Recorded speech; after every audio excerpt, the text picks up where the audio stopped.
Welcome back. And it's episode 9 here, the real episode 9. We have to backtrack. As always, there's Jose Shorty Torres and me from Luke from MMA Unhinged. Apparently, I just forgot my name. And new fresh face here. We got Juan. I'm gonna butcher your last name, Ronderos. Please tell me I got it right.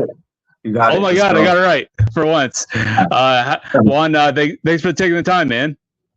No, I appreciate you guys for having me on. I can't wait to support you guys, have a conversation with you guys, and kind of just let the world know we're out here, Hey, no problem. Man, I just want to say, as you saw the nickname, or that side, I guess, Bigger Shorty. I'm finally taller than someone on the show, so and I just want to put that out there for everyone to know. But also, Yes. Juan, I don't know if you agree with this, but when you find someone smaller than you, we become assholes to them. Like, we become bullies.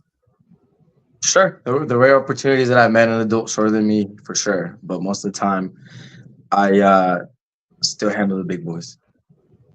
Which is funny because we sparred yesterday, and the very last round we had the cage, and I'm like, I'm gonna bully him. I'll have some fun. We just did boxing rounds, and I'm like, okay, cool. I was gonna walk forward, but I forget how small and fast you are when you actually decide to move and do all that stuff. And I'm just like, oh damn! Like I felt like the fat guy, where I'm just like, oh, come here, where'd you go?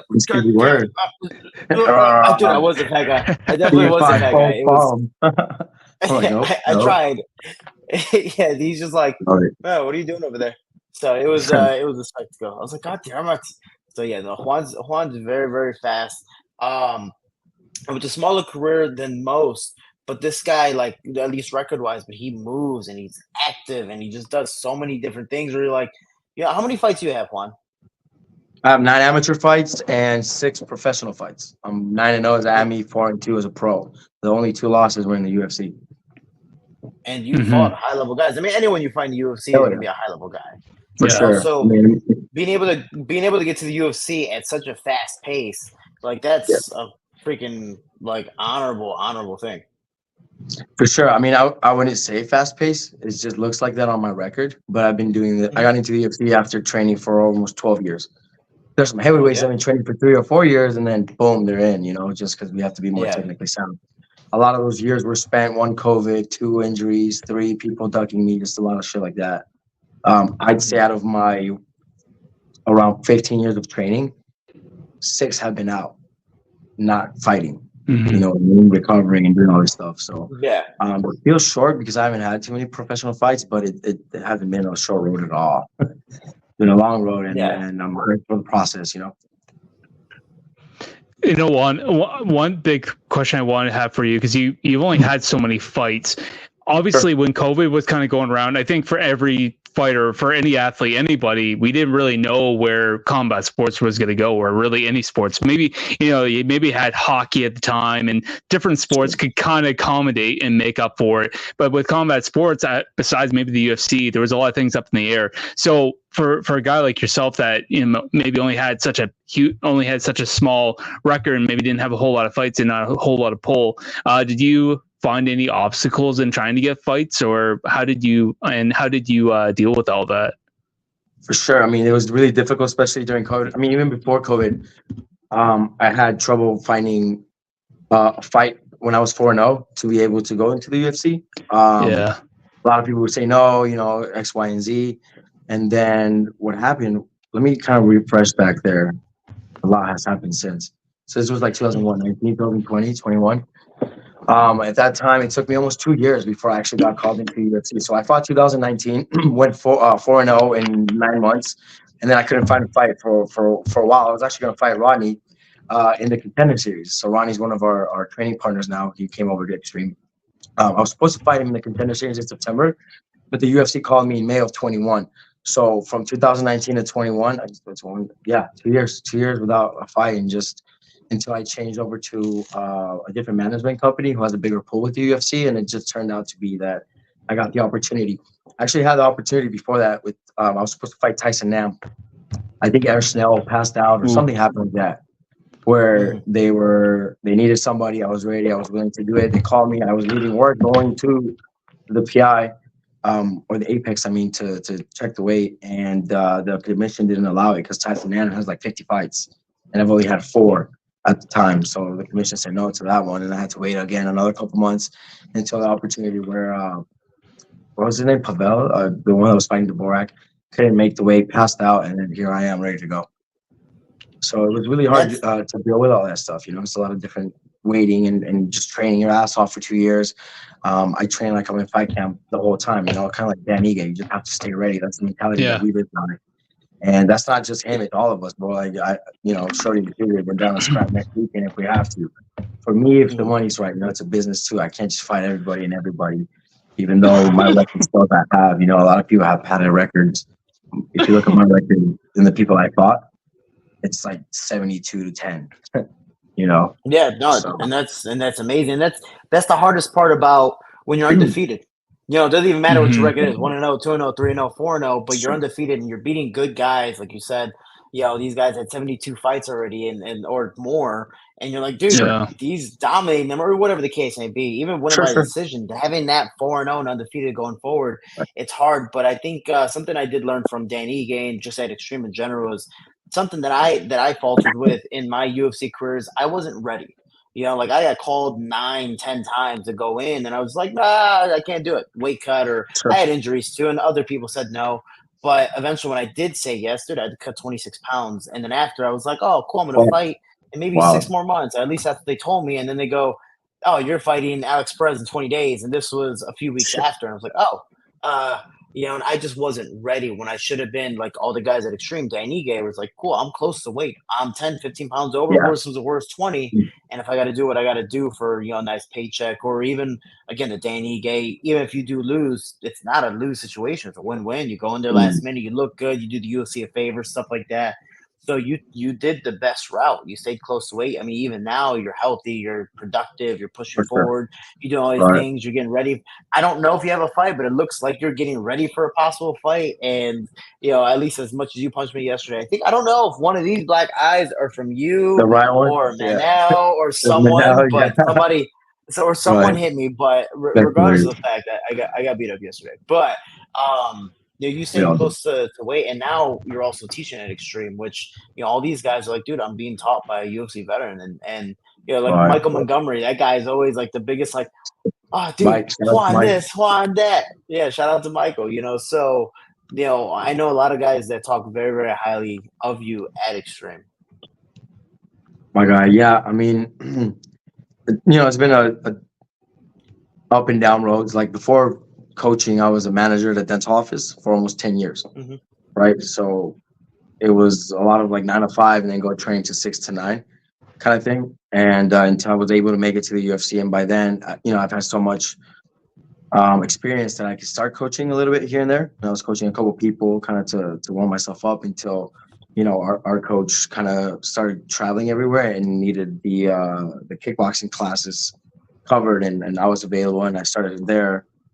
We kind of built that up, and I just from my managing offices for so long, I kind of took this on like as a business instead of like, let me just teach you guys how to fight accordingly, right? Like it doesn't matter who you are, I'm going to teach you how to actually fight, not just mom and pop cardio kickboxing. But I brought in the business side that I used to run these offices for $2 million a year, bro. Like these doctors would make an extreme amount of money, but I would only be capped at so much. So I'm like, wait a minute. I can help make you this much for this much. No. So with the coaching, I kind of am to be my own boss, and I don't have to cap myself. Like I'm going all in, in the last today and yesterday, I coached 5 different privates, 2 different classes on top of coaching and training myself for 3 hours there, with the pros. And so it's just been a huge blessing. And I've been working 10-hour days, but I don't feel like I worked. I still have a ton of energy. It's a lot different because I'm learning. It's not like I'm coaching. I'm literally learning as I'm coaching, because it reminds you all the little steps that you can't miss, right? Like for example, Dennis Davis, the way that he coaches me, it's okay. He'll show me a move once or twice.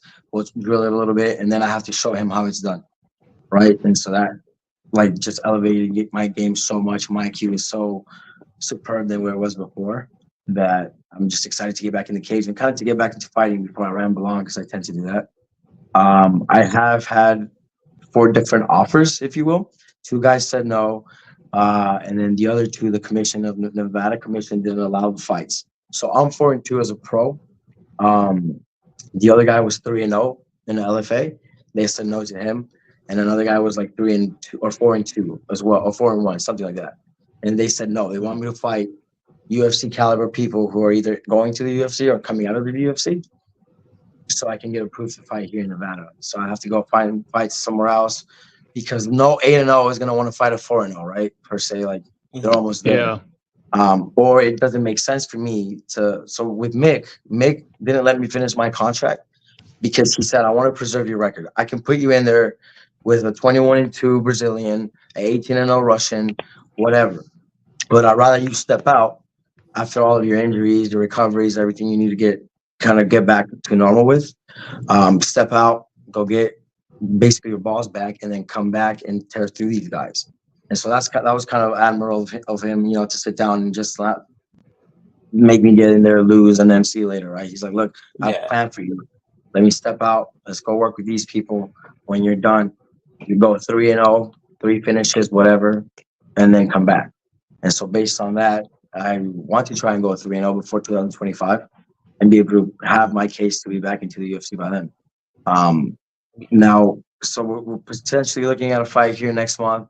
I'm ready to fight next week. You know, like it doesn't matter. I'm ready to fight today, bro. Like if the UFC calls today, I'm there. You know, it doesn't matter. But that's kind of what was the injury? What was the injury that you ended up getting? That ended up, I guess, being your last big injury. Sure. The last one was the arm, the top gear, that I posted. That I had a bone growth on there from getting kicked. So somebody heel kicked me like 50 times. I think it was Puni, bro. Puni heel kicked me like 10 years ago. He was spamming the spinning kicks, but I was blocking him. So we were kind of working back and forth, right, in the sparring session. But it got bruised up. And what happens is, from what I understand, I'm no doctor, but the bruising built up and it started to like calcify, and the body absorbed it, and it turned into like, since it wasn't broken, it like told the body it was broken, but it wasn't. So it set calcium down there, and it just kind of started building up, and it attached to a bone, and it just kept building and building and building. So the humerus is like this, and a bone just started growing out of it, and that kind of just took 6 years for it to just grow to the size to where it was affecting my muscle movement. And so they had to go in there and cut it out, like, you know, drill it down, cut it out, and see if there was any damage and repair it if there was, and that was it. What was your first initial reaction when they found out about the bone growth? Because I guess anytime you go to a doctor, it's never a good thing to hear when you hear something about growth. And at least as a hypochondriac, I can tell you that it's never a good thing to hear a doctor say that. No, for sure. And it wasn't like a surprise to me. I felt the bone from like the small as it was to like the almost inch that it was. You could feel it through. Like, it was massive. It was huge. It was to the point that it was causing damage. So they had to tear it out. There was no other option. And that's why I had to put out on my last fight here against Jafel Filho July 15th last year. I had to put out 2 weeks before because it tore through some stuff that now I can't like really lift my arm. So they were either, we'll give you a cortisone shot, you won't feel it, but you may not be able to use the arm, or we do surgery and get you back in health. And so we chose, you know, my team and I, based on how I was reacting to it and how I was training with it, it was better to just get the surgery, have the PI and the UFC help me with it and the recovery, and then get back in there. Unfortunately, just the healing took longer than expected. And, you know, I was in the UFC for 4 years, only fought twice. You know, it was like 18 months fight. They couldn't wait much longer. They had other people that I guess were more deserving at the time. So that's kind of one of the reasons they let me go as well. What kind of blows my mind though is, and I understand where they're coming from, but I understand, like, I'm taking your side here too, that like, you know, you want to get some more fights in the UFC, but I understand with injuries it happens. But what blows my mind is I've seen guys fight, and particularly just the guys in the UFC, I've seen some guys fight and they've lost 7 or 8 fights in a row, and you kind of get to the point where, like, I get they have a contract, but you think at that point, if they're not producing what, like, I understand if you have a guy like Tony Ferguson, I get it. He was in there. He was on like 12 fight win streak. He was an interim champ. I get that. But you got other guys that just have never been in the title picture or whatever, and they've been like 7 or 8 fight losses, and they're still in the UFC. It kind of blows my mind. Like, when you wrap your head around that way, like, what do you think about all that? I mean, I feel at the time I was upset, like, oh shit, now what? Because of the major injuries that I have gotten, and I have been put off work because of them.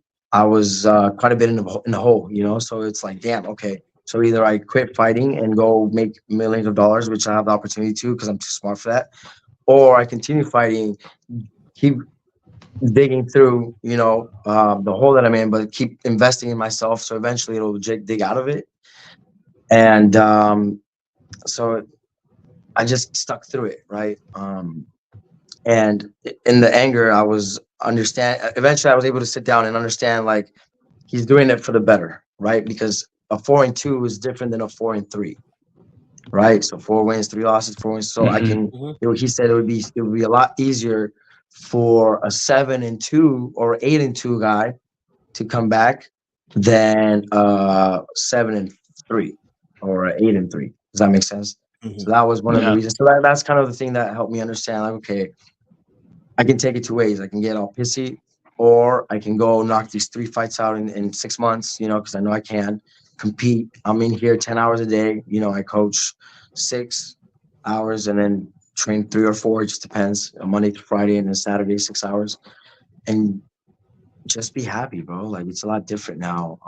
And so I can't really be mad, or it's like mixed emotions. In the beginning, I was upset, and then now I'm starting to understand, like, it's a bigger picture, right? Like, the higher power has a path for me, and I'm just letting them lead the way. I'm letting God lead the way, and I'm having fun doing it, man. I'm doing what I love every day with my friends like Shorty. Get to meet cool people like you. Get to talk to the world about who I am, and it's just exciting, bro. I'm excited. That's how it's always a good day when you get to punch me a lot. It's always for fun, sure. Get punched by you. It's all backwards, And there's a lot of, like, other careers that I can compare to, but honestly, I could care less. I'm in my own path, in my own way, and I'm happy and grateful to be here and still doing it, and still young to be able to still do it. I'm still 29.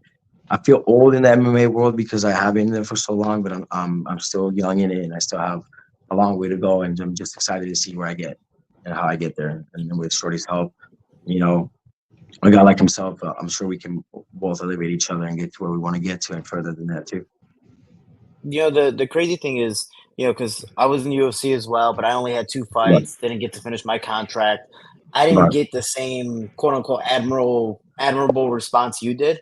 So it gives me hope for you in your eyes of, like, hey, dude, he's like, he just wants you to get healthy, get 3 more wins, hopefully Sure. fucking fight you, and then go from there and be like, cool, I'm growing now. And most people, when they enter the UFC, they have around 7 fights, or they're 7-2, 7-3, whatever the case may be. It's like he's trying to help you grow, give you that chance to see what happens in life. And then, if you decide to do something else, like you said, you can make millions of dollars, and hey, awesome. If not, then keep on doing this as long as you can until, all right, I can't do it anymore. Now I can actually finally make those millions of dollars, or if I can make thousands or hundreds of thousands in MMA and also make millions of dollars on the side, even better, But what's something you did during that year off of when you had that injury? Because I know you and I talked about a person like me. I've had my MCL tears. I've had, trauma. My dad passing away, all these different things where anxiety builds up. Dude, you get sad, you get depressed, you can't train. Or, for example, you're a teacher. You're trying to coach these students, and you're like, oh, I want to do what they're doing, or I want to teach them, the move, but I also can't show them in person because physically I'm not capable because of whatever injury. What's something that I guess made you feel better while going through all this stuff? Being in the gym, honestly, being in the gym helped. Everybody's support there. I believe I'm the only AMI that has gone through, like, amateur, pro, and UFC in Xtreme. I've been there since I was 14 years old, if not younger, maybe 12. I can't quite remember at the moment because it's I was doing so. Basically, we get punched in the head a lot. Say again. I said we get punched in the head a lot. I get it. Right, it's like, dude, I'm all over the place, and I had to smoke because everything hurts right now. Obviously, I forgot the question. Damn it, tell me. What's something that I guess made you feel better? You said getting back in the gym helped take your mind off things. Yeah, just being there, like, most guys would, oh, my thumb hurts, so then they'll take weeks off or whatever, even if you have a broken whatever, like, I just taped my arm up and went and drilled. You know, I have pictures and videos of me with a sling on, all taped up, a week or two, maybe 3 weeks after surgery, and just working, like just being there. You know, I help my mental health because the worst thing would be, I believe, just staying at home, resting, and like just feeling like a slave inside my own place or whatever. So I chose to just go out there and drill. Like I would go to the pro classes and just watch and just analyze as a coach and learn like as a student coach. Does that make sense? Basically, an assistant coach, just being with Dennis and being with Eric and Nate and all those coaches and just kind of picking their brains and, hey, if he's doing that, what would you do? Or how would you do this? And then just absorbing all that information. Even though I can't work physically, I was able to work mentally. And that's kind of what has helped me surpass through all my tough experiences the last couple of years, you know? What, like, backtracking what you said, you know, you've been at Xtreme since you were 14, correct? Yeah, about okay. 13, just making 14, sure I heard that correctly. So yep.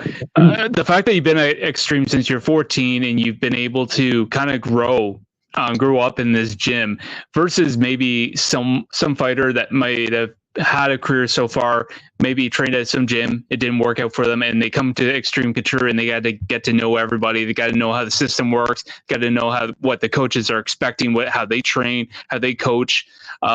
For yourself, what's the experience been like to be able to grow up in a gym versus just having to stop and go to Xtreme halfway through your career?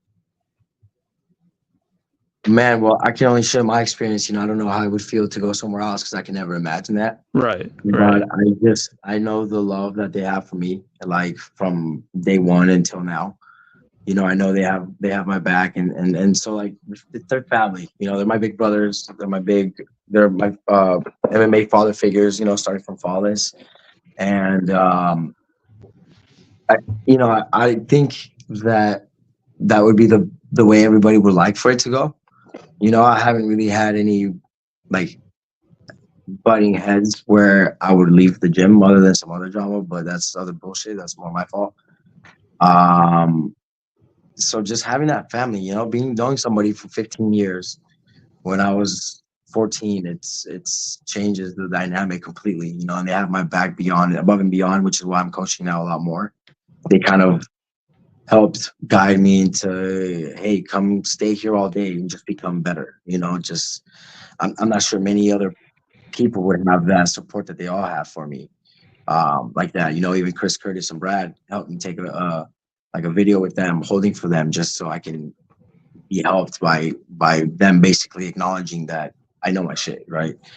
So just little things like that, you know, and I love every single one of them, and I have to back, and I go to war anytime we need to with each and every single person at Xtreme that knows who they are, you know? Yeah, that's a cool thing at Xtreme. Even though it's a very open gym and people come and go constantly, you don't see many people like stay there. And most of the time, at least for me, I've gone to multiple gyms. Everyone's honestly really open and really cool, like super friendly. You know, Eric, you know, Dennis, Nate, all these guys. Nate doesn't talk too much, but when he does. But with that being said, everyone's been super helpful. But for you, and I know from my personal experience with my coaches back at home, if I need a decision that I'm contemplating, and I'm like, I'm not looking for an answer, but just different opinions, I know I can go to my coaches or my quote unquote team and family back at home compared to I'm at a gym and no offense, like you're cool, but maybe you're only with me for the money, or maybe you're only with me for my status or the paycheck or whatever the case may be. I know I can go to certain people, and for you, it's your home team, and that's you know freaking phenomenal. But with that, for all the people that come and go in and out of Xtreme, which are some of the people that you've gone with that you've always wanted to train with or spar against and go, dude, they're way better than I expected, or they're exactly as I expected they would be when it comes to training? Oh, dude, Mighty Mouse. Oh, Mighty Mouse has been to Xtreme train there too? Yes. He's been there. He went to the sparring. He was there twice. I think it was like a one championship tour. And so Misha was like the VP at that time. So he came down to Xtreme, and he I got the honor to spar with him, and he's exactly as I thought he was. And also I couldn't realize, like, fuck, dude, we're the same size. How in the fuck are you this good? You know what I mean? It was funny because one of the things he said at the end, because he like tapped me so many times, and he told me, he said, hey, you should probably do jiu-jitsu a little bit more. And I kind of shed a tear because at that time I was like 2019 Submission of the Year award winner and different shit like that, where I was like, I'm pure grappling at this time, and I had 2 submissions already, and I was just like, damn. So for him to say that kind of just, it was like a little tear because like, damn, I sucked that bad, but at the same time, like, oh shit, this is the next level. Yeah, I'm nowhere near where I need to be. Like, he destroyed our weight class, and I was watching Mighty Mouse and you guys, yourself included, when I was like fucking 14, 15, 16, I forgot what years you were in the UFC, but I saw years, Jared Brooks, other fights like that. And I'm like, damn, I want to fight those guys eventually, It was more of like a challenge and a dream to make it there like you guys are. And I'm like, fuck, if they can do it, I know that I can. And Mighty Mouse just kind of is the greatest of all time, in my opinion, for sure. Oh, no, I 100% agree. Actually, Mighty Mouse, I fought on the same card he lost to Cejudo. And I was training with TJ, so TJ was there. He was the main event. And me, I'm like second or third on the card, fighting Alex Perez. And so I see TJ and DJ talking, and I was like, oh, let me go talk to these guys. I'm cool. TJ, I want to be introduced to me. Again, the same as you, the greatest of all time. So I was like, oh, I want to go talk to, Demetrius Johnson. And we're all talking. And I'm like subconsciously sizing this dude up. Like I'm standing next to him. I have my chest high. I'm just like, dude, the same exact mindset. I'm like, dude, this guy's tiny. How the fuck has he beaten everyone and such a dominant guy? Like he's not thick. He's not muscular. Like he's cut, but he's small. And then you're like, I know you're quick, but dude, I feel like if I grab you, I'll be able to do whatever. But then you look all the fights: Ray Borg, Kyojo Horiguchi, Joseph Benavidez twice, all these different people, and you're just like, Tim Elliott, I think, was the last fight before that, before a rematch of Cejudo, and I was like, Tim Elliott, dude, Tim Elliott's big, and I struggle with him, and him and I have fun. Yeah, he's a big boy because he's strong. Yeah, and I'm just like, how, man, good for you. So it is a case that I do believe. I don't know what about you, Luke, but Demetrius Johnson is the greatest of all time, I believe. Yeah, I agree. And are you saying greatest of all time, like any weight classes in general? No, I mean at 125 in flyweight. At 120. Yeah, for sure. At 125. I would damn near say it all, like in general, like overall. But the UFC, I guess the relationship was cut too short where he could have made more history. Oh God, and that's the thing. I think, as much as he lost against Cejudo, I think he could have won if they had like a third fight. Like Demetrius Johnson, he's just, and I don't want to like see it. I don't want to sound like I'm like I don't know. I don't want to sound like brown noser or anything, but like the guy, he's so freaking good, and he's so fast, and he is like a Mighty Mouse. And I think the moment that I watched, I mean, he was always good, and I always liked watching him. But the moment that really caught me was when he fought Ray Borg. It was in the end of the fight when he submitted him, and the way he did it. Now my memory's a little foggy, but I think he had him pinned. I think he had him in a clinch or something, or he had him turned around, and he just flipped up and he put him in an armbar. It was just incredible. Like you don't see many people do that, and I think that was the moment that turned me and thinking like, this guy's fucking something special. Like he was good, but you just don't see people do that all the time. And it was just one of those moments. And it sucks that he went to ONE FC. I mean, I'm sure he's still happy there, but sure. I think the UFC I think they missed out on him. I think he could have done wonders if he was still staying. I see the bad thing about that is, cool. He could have made money on the trilogy fight, probably main evented. But at the time, like the UFC was already cutting flyweights, or they're about to really start cutting flyweights. I being one, the first one. So when he left to ONE FC, like he went for more money. Plus, he already won and defended a belt 11 times. So he's like, dude, no offense. Like, I think I won the fight. I would love a rematch inevitably, but why fight for something I've already won and defended 11 times? Because I'd rather go somewhere else and try to be labeled as the best in the world, not just the UFC. That mindset is ridiculous, but he's so smart that when we went to ONE FC, he got more money, he got more popular, and then did streaming and stuff like that.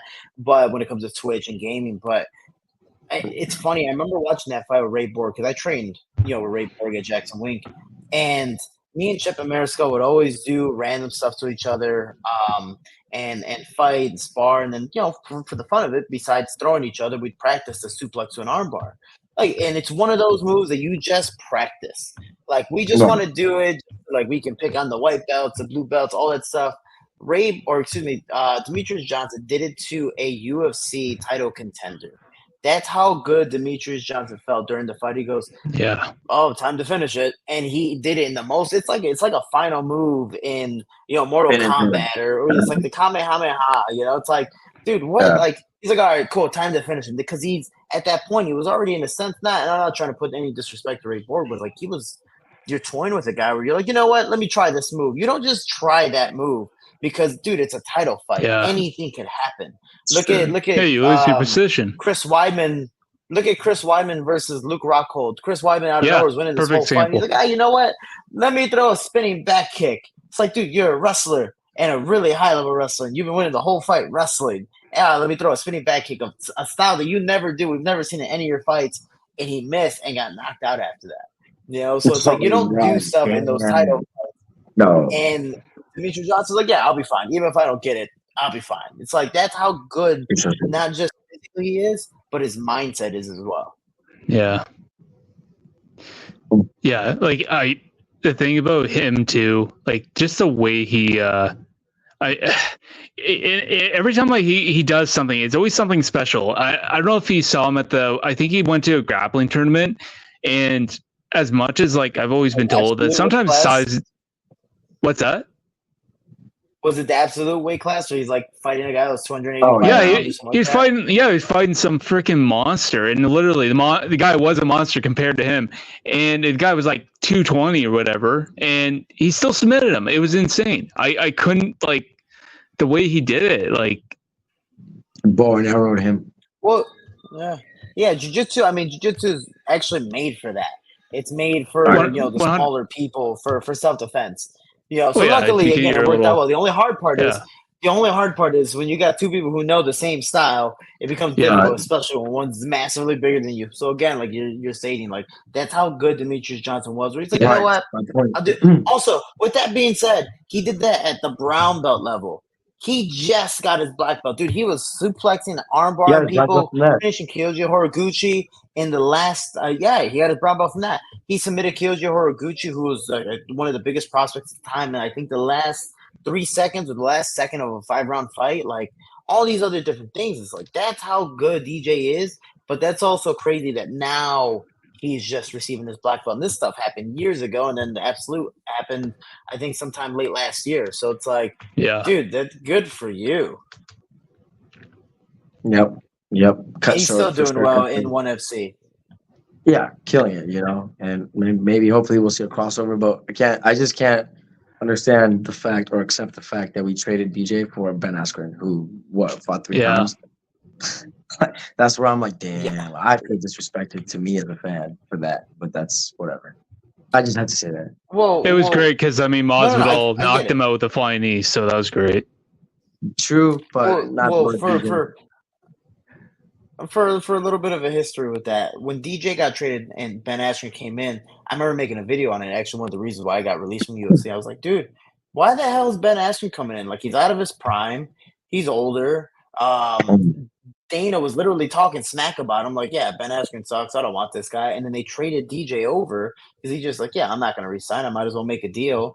And at the time, DJ was supposed to fight, or apparently was supposed to fight TJ Dillashaw. And TJ never made flyweight before. And he's like, yeah, I'm going to make flyweight and fight for the title. And Demetrius Johnson's argument was, no, because I want to see him make weight first, fight someone, and earn the spot. Like, I want you to fight the number 1, the number 2, number 3 guy. I don't care. Just make weight so I know you make the weight, and then we'll fight. And so TJ's like, no, dude, I just want to go down there and immediately be a double weight class champion like Conor. And Dana's like, dude, take the fight, and was pressuring DJ to take the fight. He goes, yeah, I don't like this. And eventually when he lost, he's like, yeah, no, I'm out of here. My contract's over. It's been over for years. There's probably just a championship contract clause. And so he left. And again, like, good decision by DJ, I think, in the long run. Because in a sense, it revitalized and changed a lot of things up for the UFC in the flyweight division. But, it's crazy to say that, like you said, Ben Askren came in. Yeah, he beat Robbie Lawler, if you want to say that.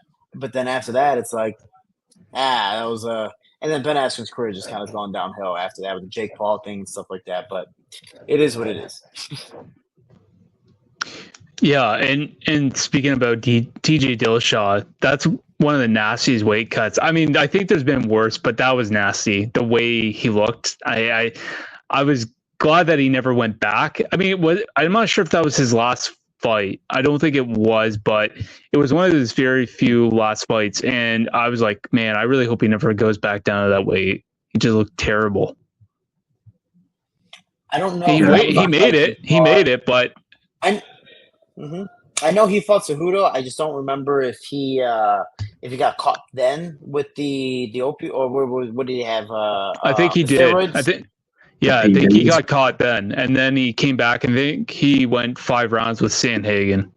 The crazy thing was, I used to train with him, before that when he was fighting Cody Garbrandt and John Lineker, and he always had shoulder problems. And then I remember him cutting down. He's always ripped. Like, even when he's fat, like, he has that, like, turtle shells of a six-pack that sticks out, and you're like, dude, I hate you. Like, if you put it in the right angle, like, you have a six-pack, I hate you. And he was always, like, he always had some type of shoulder pain, neck and shoulder pain. And then when he lost and he got caught, it was a 2-year suspension. A shoulder surgery takes about 9 months to a year to fully recover, to, like, be 100%. So he's like, wait, I got caught? I'm out for 2 years and I can't fight? I might as well take the surgeries that I've been needing. So he took 1 year with this one and 1 year with the next one. The only problem is he just made a post. I think he did the Jackson podcast saying he's done multiple surgeries for both shoulders after that, and everything's still gotten worse. So it's like, dude, it's like I feel for him because that sucks. I mean, Juan and I and Luke, you as well, probably, where we've had multiple injuries where we can't do anything. And it's like, we want to do something to make us better, and then somehow, literally, it's making him worse. So it is a very shitty experience for a former 2-time UFC champion. But I guess sadly, that's part of the sacrifice you put into the sport of you never know what's going to happen by the time our careers end. Yeah, but we're bringing our bodies up for sure. It catches up eventually. I mean, it sucks for him, but I mean, we know what we signed up for. You've had your surgeries, I've had my surgeries. Thankfully, I haven't had too much go on, knock on wood. But I see some of my friends that had to learn how to fucking walk again, and twice sometimes. I'm like, damn. So that's a lot of dedication to the sport and how much we love it, because most of us don't get paid much for it. Still, even to this day. I mean, it's getting better, obviously, but it's not nowhere near where it's going to be or where it should be, right? So, but we'll see. So I want to ask both of you. So there's been times I've seen. I'm just gonna turn this all around. So I've seen multiple times where you got ladies that need sparring partners, and because women genetically are just smaller than men, you do have some guys that can kind of match up size-wise. Have you both ever had to be in a position where you've had to like either spar or train with ladies, get them ready for fight camp because they just don't have the bodies? Maybe not at Xtreme, but maybe you've gone to other camps to just help out, and what was that experience as well, having to maybe spar with some of the ladies? Juan, would you like to go first on this one? No, you got it. Go ahead. We'll go up. We'll go up from height. We'll start at the bottom. Okay, we'll go fine, up. So I do help the amateur team sometimes. I've kind of been helping, since I started as AMI at Xtreme, when I made the AMI team like 16. So at that time, I was helping girls more, right? Because I had the body type. But basically, when it became like more pro and they were more tougher, like UFC caliber women, they try to knock you the fuck out, right? Like, well, I personally don't hurt them. I would like tap them in the face and let them know, like, I would kill you if I really wanted to. And most of them understand, but there is a few of them that kind of go crazy or they get emotional. Like I've helped Jessica, I've helped Cynthia Calvillo, Misha Tate here and there. Like they're all around the gym and we all help each other, right? But I kind of stopped training with women because, one, I don't get anything out of it. It doesn't help me at all whatsoever. It's more like, hey, I need a round because I would fight. Like Vanessa Demolopoulos is the last female I've helped, and that's only because she's tough and and I'm able to help her and we're able to work together. And she's a black belt, and gather knowledge from her too. But I tend to kind of stay away from women because they can go either way. As like most men, like if you crack me, it's like, okay, it is what it is, but it's they're trying to kill you, in my experience, for the most part, when you're sparring, right? When you're drilling or doing jiu-jitsu, it's a lot more calming and controlled. But when it's sparring, they kind of, because they know they can. There we go. I mean, to flip the coin, like, because they know they can come at us hard. Like if they do that to another female, one of them's getting knocked the fuck out. If a female comes and hits me hard, like, yeah, I'll get annoyed and like, all right, whatever. But it's not like I'm gonna get knocked the fuck out by it or severely hurt. Does that make sense? I guess, to play devil's advocate. The higher level, the women, the UFC, like UFC, Bellator, whatever the case may be, they're fucking mean. They are mean as hell. Like when you're like, dude, they're. I know they don't have one. They are dicks, dude. Like they don't care. And like Juan said, dude, they hit you. Dude, they hit you, and you're like, motherfucker. Like you wanna hit them back, and you every once in a while, like you'll hit them hard, and you can tell like they can't take it as well. Like for me, most of the time, if I have a woman like hitting me hard, I'm just like, okay, well, I'm not gonna crack you because I might drop you. So let me just hit you with a body shot, and the whole mood changes, and you're just like. But they're tough, and they just want to keep on going back. But you're like, you kind of get a little respect for them. You're like, oh, okay, like damn, you took a good shot.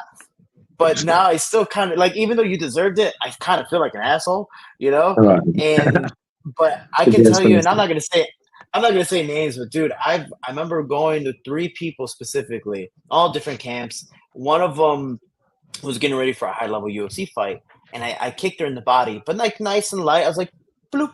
And she just did nothing. I'm like, okay. And I did it again. Just repeated, no setup, hit her perfectly clean. And I was like, all right, maybe third time's a charm. Maybe you block it. I went to kick her again. And I kicked her, and you hear the smack, my shin hit her stomach. And she looks at me, she's like, ugh, and just like falls. And I'm like, oh, no. Now I'm the asshole. Now I'm the asshole who's dropping females in the gym, And then even like traveling, like rolling around jiu-jitsu, like jiu-jitsu's fine, because as long as you use your body weight, like I know some women that do, they feel heavy because of just how they move and how they position. That's how you're supposed to properly do it. But I'm super slick with stuff, so you kind of use your weight against you. And there was one position where I got a girl, it's called like a submarine. I have her in an arm bar, and all she has to do is get on her feet like tripod and like somersault. You flip out of it because now your arm is in a proper position. But the mats are super wet. And me, I'm just, being polite. I'm just waiting. I was kind of like, come on. I'm like baiting her. I'm like, just roll. And her feet slip. You ever see a cat try to jump from counter to counter? No. And so her feet slipped because of how wet it was. So when she slipped, her arm got extended. And I'm just laying there, but, she falls. And she's like, oh, my arm. And I'm like, oh, man, now I'm this guy that's being mean. And this was like her first week. Look at that. Dude, it was like her first week in the camp. Like, oh, I'm so excited to go to a different gym and this and that. And then after that, I felt so bad that I stopped. And I was like, hey, I just want to say I'm sorry. And you can tell, like, she was just in the mood. And I like upset. Like, I get it, She's like, oh, you feel my arm, blah, blah. And I'm like, okay, my bad. I just stopped rolling for the day. The next day, I saw her at the gym. And I was like, hey, I just wanted to apologize again. Like, I just want to let you know, like, I'm not an asshole. I'm so sorry. She goes, well, I was up all night and this and that. I'm like, in my head, I'm like, what are you talking about? After we rolled, you ended up rolling like 3 more times, 5 minutes later. Like, I know you're fine. It's probably just sore. But, dude, she never let it go. And I was like, I just want to apologize. My bad. Okay, it's my bad. And then I'm like, anytime, like, hey, you want to roll? I'm like, I'm good. I appreciate it. Thank you. And I do it one. I'm like, there's no benefit, man. It's all just negativity. And I just do whatever. But, and the last one is, I think being too nice with people. Sometimes I'm like, bop, bop, bop, and they'll go with another gentleman, and the gentleman just doesn't care. He's like, just starts hitting her. And she's like, why can't I do the same thing to Shorty as I do to him? Or to him as I do to Shorty? And there's like, dude, you're being nice. And I've been called like a bitch by a woman, like, hey, stop being a bitch. Like, fucking hit me. And I'm like, okay, all right, I guess I'm hitting you, and then it just doesn't work out well. So you have to pick your partners wisely. But I can tell you, high level women are usually dicks. Fair enough.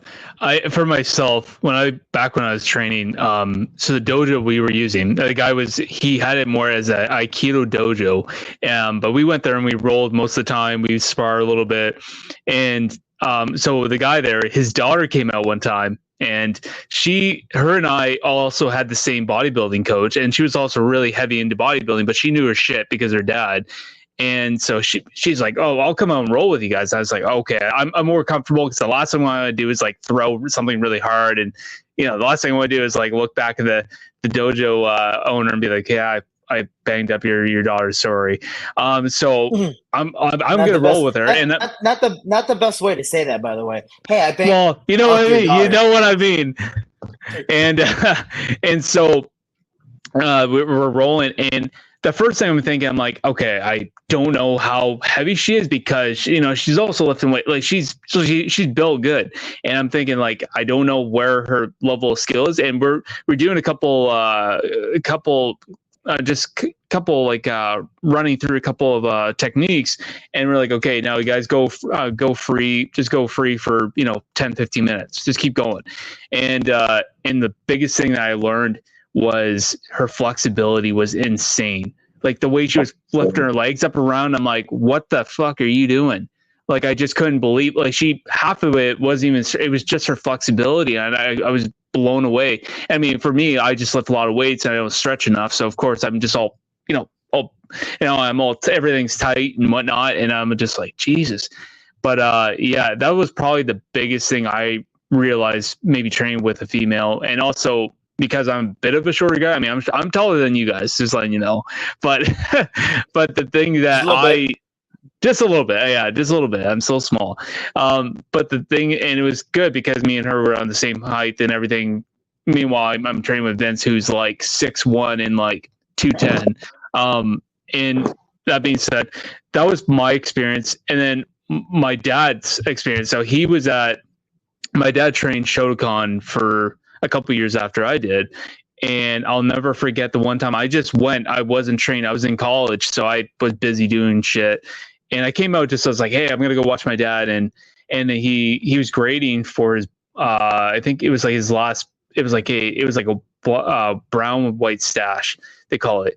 And he was right before black, so he had to spar. He had to do a lot of that stuff. And they were doing a lot of free sparring. Well, and one night, there was another lady around his age, and he punched some lady out. My dad just doesn't have any control. So my dad doesn't really have control over his punches, and he just threw a punch to the face and knocked this lady, almost knocked her out, broke her glasses off her face. So he knocked one lady out, almost knocked one lady out. And then there was this other girl who actually used to train, and then she came back and got her black belt in like 2 years. It was incredible. Or no, 3 years. Sorry. She just got fast tracked, which I didn't really agree with, but she got fast tracked at black belt. Well, they were just kind of trained back and forth.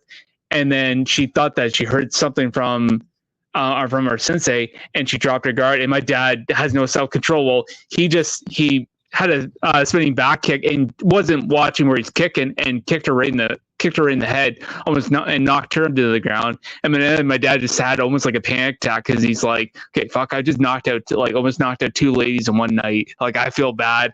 And you got the parents over there sitting, and he's like looking, and he can't even look at them in straight in the face. He's like, fuck, I'm so sorry. He's like pacing, and Chris comes over. He's like, Brian, man, you can't. He's like, you gotta, like, you can't be going so hard. He's like, I didn't mean to. Like, the one, like, and that was my dad's biggest issue. He just has no self-control over his punches and his kicks. So when I'll never forget, my dad still tells the story over and over, and I just laugh every time because I can just picture my dad just pacing and freaking out, and he's like feeling so bad because my dad's not that kind of guy. And yeah, that's my experience with the ladies. Is it bad that when I like try to imagine it, like I just see a whole different image? It's like, oh yeah, cool, we're gonna go light, and then he hits her, and then like she falls, and he turns around and goes, yeah, and then everyone's like, hey man, you can't go that hard. He goes, dude, I'm sorry that my hands are stone. I'm sorry, like they just can't take my punches. I wasn't even trying to hit hard. They ran into it. It's their fault for running into it. It's like. Let me put it to you this way. My dad doesn't have self-control of the fact that we would spar all the time. And when I got my black, I was 17 when I got my black belt, and I thought it was hot shit when I got it. And I was 17, that mindset, and I thought it was. So I used to go hard with my dad all the time. Well, my dad was probably 50, maybe 50, 51 at the time. And so I was going really hard, and my dad's like, okay, you want to go? You're going to bring that kind of energy. I'll bring back. I have no problem hit my son hard. And I remember throwing, I used to throw I was just throwing everything. And then of course I would gas out really quickly. And my dad's like, give me that notch, like, okay, let's go. And back me in the corner and just start just firing off shots, throwing everything but the kitchen sink. And you can just hear every smack in the parents. And like, so we would have some of the kids train out with us as well. Some of the kids are at higher belts that we're not afraid to kind of train with adults. And you see some parents like listen, like, holy shit. And I never forget, I got clocked with a roundhouse right behind the ear. And I never fallen down. And all I can hear is, holy shit. And it was one of the parents, and the guy goes over, and my dad's like, you good? You good? And he's like standing over top of me. He's like, you good? I'm like, yeah.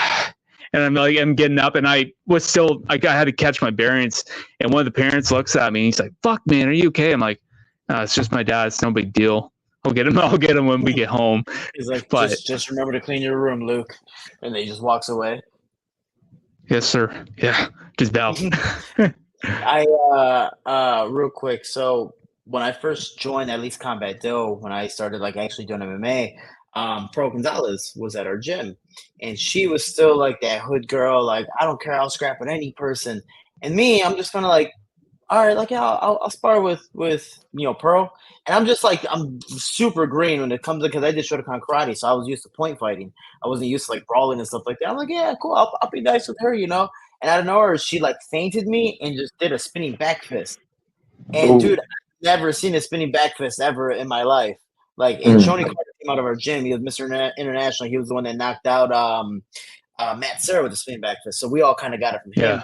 And dude, she turned around and was just full-fledged form to the face. When you don't have any protection. And I don't remember getting hit. I just remember being on the floor and going like, oh fuck. Okay, cool. I guess we can spar. I guess I can hit you. Dude, we scrapped. But dude, she's spinning back fist to me. I was like, okay, cool. I know what a spinning back fist is. So that shit sucks. Yeah, I mean, like for me, like the one thing I really enjoyed watching was like some of the, unfortunately, in the classes when I would come back and help with the new guy that was running it. Actually, he's a good buddy of mine now. The biggest thing I saw the change was a lot of the girls weren't as timid to spar. They weren't as timid to throw. And this one girl, I don't know her name. I probably seen the kid maybe a few times, and I'd come out, but I remember her specifically. And this kid, I don't know what it is. She just has no fear in throwing until, so our sensei, he went out and he says, I want to spar with you. I want to see what's up. And she stood there and just threw and bang. And he's like, and he gave her a couple good shots. He's like, I feel bad. Like, I mean, like, this kid's like 12 years old and she's just throwing. Like, if she's got anything and she wants to go compete, she's going to knock some of even the guys, like the boys out. And it is really nice to kind of see the shift in, like, with women. Like, they're not taking shit. They're you've seen these women spar even with the guys. Like, they I think it's more, they got something to prove more, if that makes sense. Oh, for sure. It's like us small guys. We got something to prove. Like, I'll fight anybody. Well, what's the biggest guy? Shorty, what's Shorty and then Juan? What's the biggest guy you guys have ever sparred with? Well, I used to fight 170 in kickboxing. Like, I did exhibitions all the time. But actually, talking about 170 and a really big guy, I sparred with Trevor Peak yesterday. He's a lightweight, so he's probably at least 170 or 180. And I can tell you, that motherfucker wasn't being nice with me. He hit hard as shit. It was one of those like punches where, like, even when you block it and you know it's gonna hit here, it like punches through and like pushes through. Well, it's not even that you feel it, like it just. I'm so small too that like it moves you. I was like, oh my gosh! And every time he did hit me in my head, I'm like, dude, I'm so glad my head's gigantic because it could take a shot. But dude, he would crack me where I'm like, okay, cool. I can hit you back almost as hard as I want, and you should be for the most part fine. But real quick, Juan, I guess let's shout out one woman because we're all like saying the UFC women are strong and all that stuff, and they're super mean, especially the mean part. What's one woman that you sparred with where you're like, oh, dude, you're good. Like you are tough, no matter who you spar against. Like for me, for example, I spar with many women, but like Tatiana Suarez is one of those people where I'm like, Oh, oh, fuck you yeah. literally have this killer mentality, That's and a you great, just great want to like, choice. It's a great dude, choice. Yep. like you want to fuck me up. Like you're just Yep. like, and even when you take her down, She's you like- can guillotine her. She gets up, she just wants to fight. She goes, let's go. And if you guillotine her, she Right. wants to guillotine you back. Like she doesn't want to knee bar you, Right. heel. She wants to get you back at what you got her with. Yep, that's a great person. Yep, I agree with you. Tatiana would be the one. And she's like Dude, they call her the female She's Khabib. a scrapper. You're the Dude, her and Patchy, her and Patchy are the guillotine couple. Like they are Yeah. ridiculous. Like both of them have.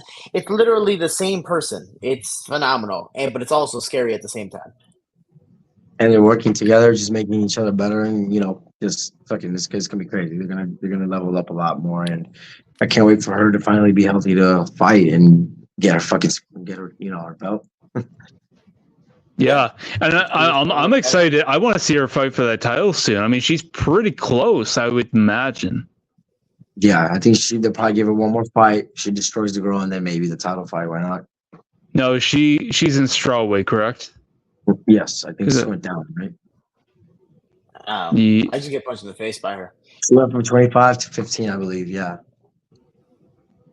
Yeah, because like even when you look at the women in the UFC rankings, it's so crazy how much it's grown even in the last 3 years, and not just how much it's grown in terms of contenders, real contenders, but like how much freaking talent there is. There is no Ronda Rousey anymore. There's like, you got these girls that are just fucking good everywhere. It's scary how any fight, like I would look at any of those top flyweight, maybe not, but you look at the strawweight and bantamweight. I guess I'll throw flyweight in there, but you look at all those at the top five, and any of those ladies could beat each other in any night. I mean, anybody can win any fight in any night, but you look at those top five girls, and they all, like, you stick them all in a phone box or a phone booth, excuse me.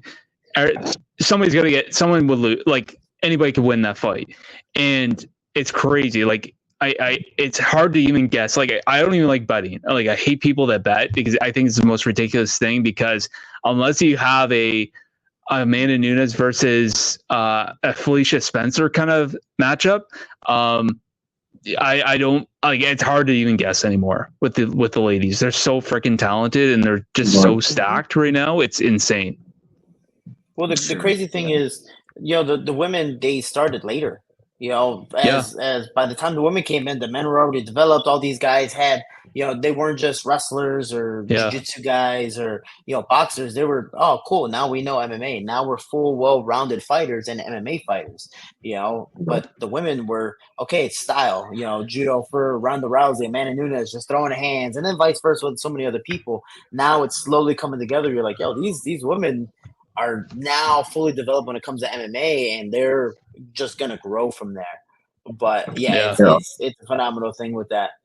But Luke, I appreciate it all. Juan, you are phenomenal. I love you. I will punch you a little bit less the next time, or I'll let you punch me more. Whatever, we'll figure it out. We can keep trying to punch me. I'll make sure you don't. I'm just so kind to the smaller people in this world. So I'm just trying to give back. You know what it's like for the bigger man to look down on you. It's okay. I'm nice to my elders. I'm nice to my elders. I appreciate it, dude. My knees hurt, and I need help sometimes. I get it. I'm not there, but I will be. It's okay. For now, we gotta help Gramps out. Don't worry, Pops. We'll get you home. We got you, bro. All right, guys. Thank you for the time. I appreciate you having me on, and I can't wait to continue the conversation. I know we have so much more to talk about and exciting things to discuss. So I appreciate you guys for having me on. Shorty, you're the fucking man. Luke, nice to meet you, bro. Yeah, and, you too, Juan. Yeah. I appreciate it. What is this episode? Yeah. What? Episode 9. It's episode 9 again. Episode 9.5. Yeah, 9.5. Well, we got it smaller but better guests, so I'm fine with that.